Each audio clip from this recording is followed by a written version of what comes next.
ये है हमारा कंटेनर कवर जिसके अंदर 1.5 लीटर का कंटेनर आसानी से आ सकता है। आप देख सकते हैं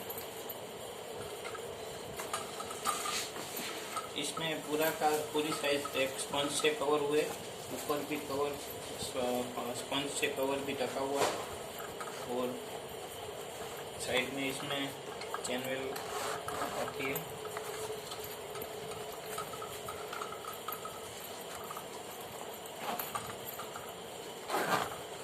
एकदम परफेक्ट साइज का ये कंटेनर का कवर है। 1.5 लीटर 2 लीटर कोई भी छोटे साइज के कंटेनर इस कवर के अंदर आ सकते हैं।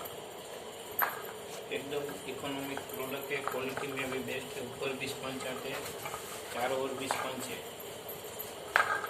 नीचे के हिस्से में भी सेफ्टी के जैसे स्टैंड दिए हुए।